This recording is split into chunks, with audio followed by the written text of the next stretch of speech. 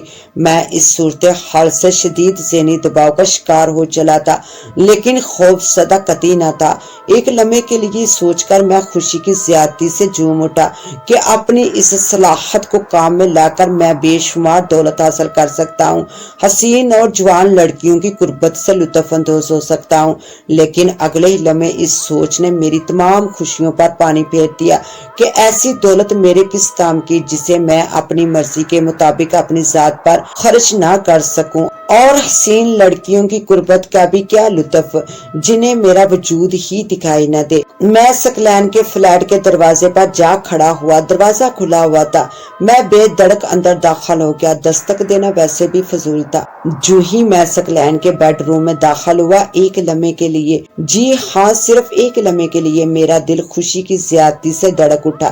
میں یہ سوچ کر خوشی سے پاگل ہو گیا کہ اب تک جو کچھ میرے ساتھ پیش آتا رہا اس کی حیثیت محض ایک خواب کے سوا کچھ نہ تھی۔ وجہ میرا دوست سکلین تھا جو مجھے دیکھتے ہی مجھ پر برسنا شروع ہو گیا۔ شاہد ابے احمق، الو کے چرگے، گدے کا بیچا رکھنے والے، کتنے بار تجھ سے بکواس کی ہے کہ چوری کا مال اور چوری کی رقم یوں سامنے رکھ کر مت جایا کرو۔ تمہیں آخر میری بات سمجھ کیوں نہیں آتی؟ چوکیدار پہلے ہی ہماری طرف سے مشکوک ہے، تم ضرور کسی دن مجھے جیل کی سیر کرواؤ گے۔ سکلین نے یہ کہہ کر چوری کی رقم اور زیورات ایک لیڈیز پرس میں بھرنا شروع کر دی۔ ناظرین، اس کہانی کا بقیہ حصہ دیکھنے کے لیے پارٹ 2 کا وزٹ کریں۔ تو اس کے ساتھ ہی اب مجھے دے اجازت، ملتے ہیں انشاءاللہ پارٹ 2 کے ساتھ، تب تک کے لیے اللہ نگہبان۔